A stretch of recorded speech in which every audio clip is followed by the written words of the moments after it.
I grew up with a brother who became deaf when he was about 5 years old, had spinal meningitis. I saw how he was discriminated against in terms of employment, in terms of what people thought he could do and how he should live his life. And I just thought it was grossly unfair.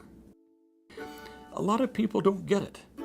Even to today, they don't understand that the Americans with Disabilities Act is a civil rights bill. So what the ADA did is it brought people with disabilities under that broad umbrella of civil rights in America. I'm very proud of it.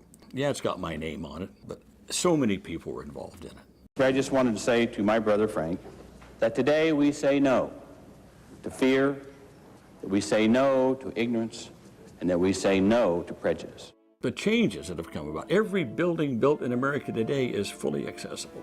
Every bus is accessible. Sports arenas, movie theaters. You can't be discriminated in education. You see people with disabilities working in jobs, having access and support systems. I mean, there's a long way to go yet, but from 1990 to now, 24 years later, it's amazing. The face of America's changed.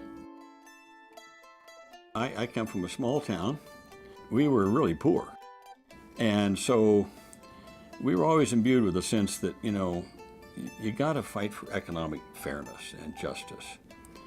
And I think then as I grew older, as I went to college, that's really when I really started sensing that there was a close connection between economic injustice and civil rights. President Obama's nominee to lead the Civil Rights Division at the Justice Department was blocked today. Debo Adegbile fell well short in a Senate test vote, with 7 Democrats joining Republicans in opposition. The vote on Debo Adegbile sent a strong message. If you're a young black person and you work for the NAACP Legal Defense Fund and you're asked to sign an appeal, the message said today is don't do it. He fulfilled his obligations as a lawyer, and because he did that, he can't take a position in the Justice Department. This is one of the most shameful days in the history of the United States Senate. I just, from the earliest time, I've had this sense of there were injustices that were visited on people that were just unfair. In my family, we were always taught that, you know, about social justice and economic justice.